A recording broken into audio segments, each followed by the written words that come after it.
Student, I am Savita Kumari from gateway school. आज मैं हिंदी व्याकरण में चैप्टर 2 पढ़ाने जा रही हूँ। क्लास 3 के बच्चों को चैप्टर 2 पढ़ाने जा रही हूँ, जिसका नाम है वर्ण। वर्ण किसे कहते हैं? वर्ण उस मूल ध्वनि को कहते हैं जिसके खंड या टुकड़े नहीं किए जा सकते या नहीं किए जाते हैं, तो वर्ण उसे कहते हैं। तो खंड या टुकड़े नहीं करने का मतलब यहाँ पे क्या है? तोड़ना, जिसे तोड़ा नहीं जा सकता है। अगर हम कहते हैं अ, तो अ को हम लोग तोड़ सकते हैं, ई को तोड़ सकते हैं, उ को तोड़ सकते हैं, नहीं तोड़ सकते हैं, तो इसे वर्ण कहते हैं। समझे? वर्ण पढ़ने के बाद आपको इसमें खंड करने के लिए कुछ शब्द दिए हुए हैं, आप उसे अपनी पुस्तिका में, कॉपी में इसको बनाइएगा। बनाने के बाद उसको समझिएगा कि किसको हमने खंड किया है, व्यंजन को खंड किया है कि स्वर वर्ण को। वर्ण के 2 भाग होते हैं, एक स्वर और एक व्यंजन। तो स्वर का मतलब अ, आ, ई, उ, ए, ऐ, ओ, औ, अ से औ तक। और व्यंजन में क से ह तक, क, ख, ग, अंगा, च, छ, ज, ञ, यानी क से लेके ह तक। व्यंजन कहाँ से होते हैं? क से ह तक। व्यंजन में होंगे क से ह तक, और स्वर में अ से ओ तक। ठीक है? व्यंजन में कहाँ से कहाँ तक होते हैं और स्वर में कहाँ से कहाँ तक होते हैं। इसके बाद है हिंदी वर्णमाला में निम्नलिखित प्रकार के वर्ण होते हैं। अभी आपको स्वर और व्यंजन आपको बता चुके हैं कि स्वर और व्यंजन होते हैं। तीसरा है संयुक्त व्यंजन और चौथा है अयोगवाह। यानी कि आप लोगों को मैं बताने जा रही हूँ कि वर्ण के 4 प्रकार में बांटा गया है। एक स्वर, दूसरा व्यंजन, तीसरा संयुक्त और चौथा अयोगवाह।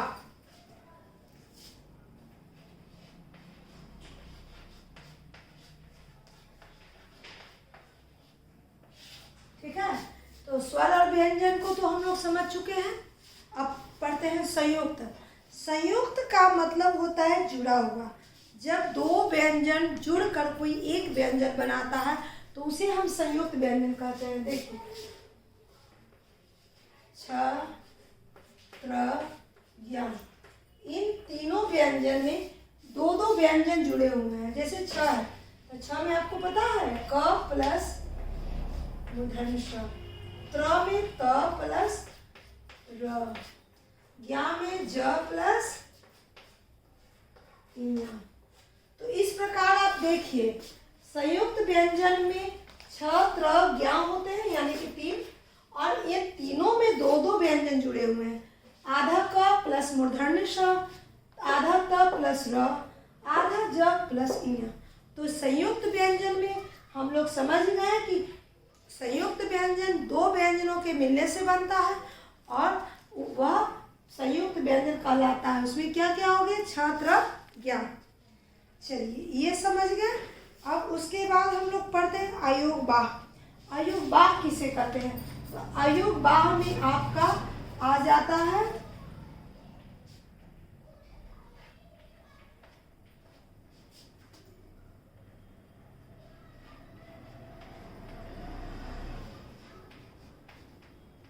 अयोगवाह में आता है अनुस्वार, अनुनासिक और विसर्ग।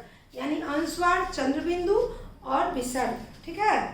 तो इस तरह से हम लोगों ने स्वर के व्यंजन के 4 रूप होते हैं, चारों के बारे में हम लोग जान चुके हैं। उसके बाद है स्वर। जिन वर्णों के उच्चारण में, स्वर तो मैं पहले भी बता चुकी हूँ कि जिनके उच्चारण में किसी दूसरे वर्ण की सहायता नहीं ली जाती है। जैसे अ से अ तक। अ से अ तक में देखिए कि इसको बोलने के लिए हमें किसी और वर्ण की आवश्यकता नहीं पड़ रही है। अ, आ, ई, उ, ए, ऐ, ओ, औ। देखिए, तो जितना भी मैंने स्वर वर्ण बोला उसमें किसी और वर्ण की सहायता नहीं लेनी पड़ी। लेकिन उसी जगह पर व्यंजन है तो क बोलते हैं, तो क में देखिए कि क प्लस अ, ये दोनों के मिलने के बाद ही ये क बनता है। तो इसमें यह स्वर वर्ण की सहायता ली गई।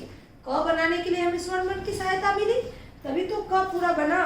तो क से ह तक स्वर वर्ण की सहायता ली जाती है।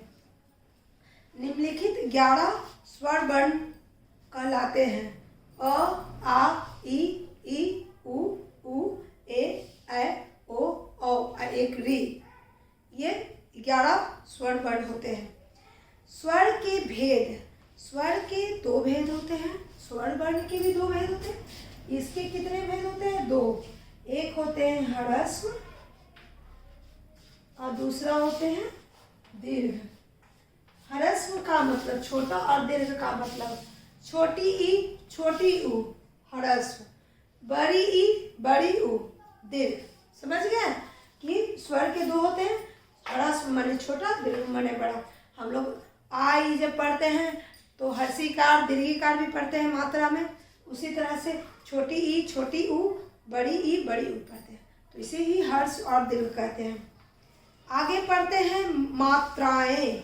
मात्राएं स्वर वर्ण को यानी कि अ से औ तक को जब हम चिन्ह के रूप में लिखते हैं उसे मात्रा कहते हैं। जैसे अ को ऐसे लिखते हैं, छोटी ई को ऐसे लिखते हैं, बड़ी ई को ऐसे लिखते हैं, छोटी ऊ को ऐसे, बड़ी ऊ को ऐसे, री मात्रा को ऐसे। तो ये सब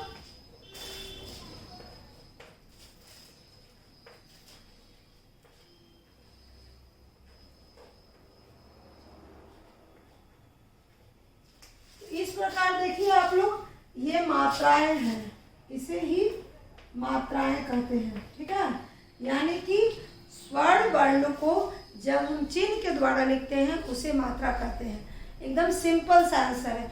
स्वर्ण वर्ण को जिन चिन्हों के द्वारा दर्शाते हैं या दिखाते हैं तो उसे मात्रा कहते हैं। चलिए मात्राएं पढ़ लिए।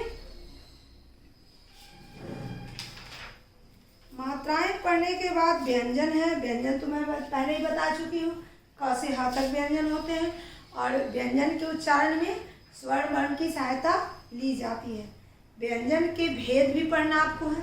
तो व्यंजन के भेद में आपका है स्पर्श, अंतस्थ, उष्ण। स्पर्श का मतलब होता है छूना, टच करना।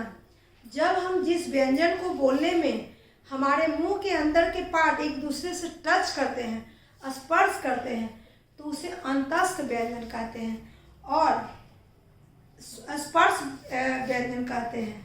स्पर्श माने छूना। जैसे कि देखिए स्पर्श व्यंजन में आपका क, ख, ग, घ, अंगा, च, छ, ज, झ, इया, ट, ठ, ड, ढ, न, इन सभी को अलग अलग ग्रुप में रख के बताया गया है। क, ख, ग, घ, अंगा को कंठस्य, च, छ, ज, झ, इया को तालु, ट, ठ, ड, ढ, न को मूर्धा, त, थ, द, ध, न को दंत और प, फ, ब, भ, म को ओष्ठ कहा गया है। क्यों कहा गया कि आप लोग इन वर्णों का उच्चारण करके देखिएगा।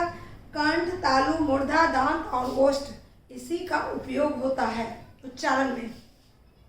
दूसरा है अंतस्थ। अंतस्थ में वह अक्षर को जब हम बोलते हैं तो कुछ हल्का सा बीच में टच होता है। अंतस्थ मध्य में स्पर्श होता है।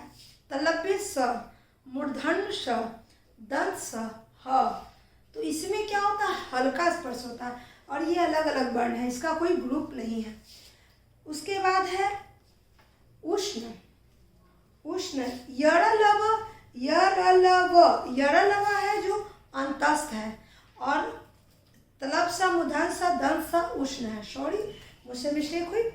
यरलव में क्या होता है ना कि यरलव बोल के देखिए, य में देखिए कि हमारा मुंह के अंदर का पूरा पार्ट एक दूसरे से टच नहीं कर रहा है, बीच से हवा नहीं कर रहा, हल्का टच कर रहा है। र, ल, व। तो य, र, ल, व ये 4 वर्ण जब बोल रहे हैं तो कहीं पे घर्षण या ज़्यादा स्पर्श हो रहा है? नहीं हो रहा। तो इसे ही हम लोग कहते हैं अंतस्थ। अंदर से निकलता है और हल्का स्पर्श करता है। उष्ण में घर्षण होता है, रगड़ होता है और उसमें ऊष्मा उत्पन्न होती है।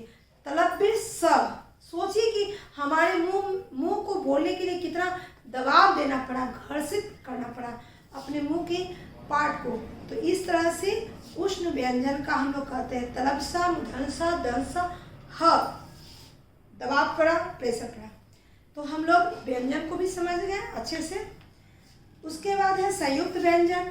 संयुक्त व्यंजन में अभी मैं बता चुकी हूँ क्या क्या आते हैं। संयुक्त व्यंजन दो व्यंजनों के मिलने से जो व्यंजन बनते हैं उन्हें संयुक्त व्यंजन कहते हैं।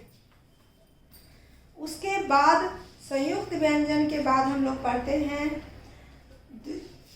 द्वित्व व्यंजन। द्वित्व व्यंजन का मतलब होता है आधा और पूरा व्यंजन मिलकर बनना।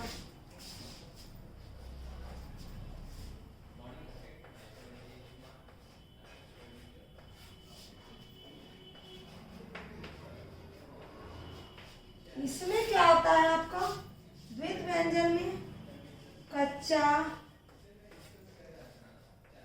पक्का, सच्चा, धक्का इत्यादि। जैसे कि जो जिन शब्दों में आधा अक्षर और पूरा अक्षर दोनों एक साथ आते हैं तो उसे द्वित्व व्यंजन कहते हैं। पक्का, कच्चा, बच्चा, सच्चा, जो भी है देखिए पक्का, सच्चा, धक्का, कच्चा, तो जिसमें आधा और पूर्ण दोनों व्यंजन साथ साथ होते हैं तो उसे द्वित्व व्यंजन कहते हैं। द्वित्व व्यंजन भी आप लोग समझ गए। आयोग बाह मैंने पढ़ाई, अभी आयोग बाह को मैंने यहाँ पे बताया ही है। आयोग बाह भी आपका कंप्लीट हो गया, संयुक्त भी हो गया, द्वित्व भी हो गया। तो इस प्रकार हम लोग सारे व्यंजन और स्वर को पढ़ लिए हैं और इसे बनाना बेहद आसान है। पहला सवाल है कुंवड़, कुंडा, अंडा। तो इन सभी में अनुस्वार अनुनासिक ध्वनियाँ दी हुई है, पहचानिए और उनके सामने उचित लिखिए। यानी कि उन ध्वनियों को पहचानना है और उनके सामने उचित हो तो लिखिए कि क्या वे सही है या गलत। उसके बाद है दूसरा संयुक्त वर्ण छाट कर लिखिए। इसमें से जो संयुक्त वर्ण है उसे छाट कर लिखना है। वर्ण किसे कहते हैं बच्चों? आप लोग को भी बताई हूँ कि जिसके खंड या टुकड़े नहीं किए जा सकते हैं। तो आप लिख सकते हैं वर्ण उस मूर्धन्य को कहते हैं जिसके खंड या टुकड़े नहीं किए जा सकते हैं। क्लास 3 है तो मैं इसका क्वेश्चन आंसर लिख दूँ या आप खुद से कर लीजिएगा। रिप्लाई आपको देना पड़ेगा क्योंकि बिना रिप्लाई दिए ऐसे मैं कर दूँगी। कोशिश कीजिए कि आप स्वयं से बनाइए और जब मैं लिखवाऊँ तो उससे आप मिलाइए कि आपकी क्षमता मेरे लिखने की क्षमता से पूर्णतः सही है या उससे गलत है। तो आप जब तक खुद को चेक नहीं कीजिएगा आपको पता नहीं चलेगा। चलिए चैप्टर 2 आज कंप्लीट हो गया। नेक्स्ट वीडियो में चैप्टर 3 बनाऊंगी, लेकिन उससे पहले मैं चैप्टर 2 के जितने भी सवाल है उसको बोर्ड पर मैं लिखूंगी। ये सब आप लोग समझ गए होंगे। आप इस चीज़ को अपनी कॉपी में ज़रूर इसका डेफिनेशन लिखकर एग्जाम्पल लिखकर रखिएगा, क्योंकि मैं ज़रूरी नहीं कि एग्ज़ाम में जो सवाल आपको दिया हुआ वही पूछूं। मैं पूरे चैप्टर से कहीं से भी कोई सवाल आपको दे सकती हूँ, आपका यूनिट टेस्ट में पूछ सकती हूँ। इसलिए आप तैयार रहिएगा। मैं समझाने के लिए तैयार हूँ, आप पढ़ने के लिए तैयार रहिएगा और पूरे डन करके रखिएगा। ठीक है, प्रॉमिस। चलिए धन्यवाद। आज की वीडियो के लिए बस इतना ही। नेक्स्ट वीडियो का इंतजार कीजिएगा। Take care, bye.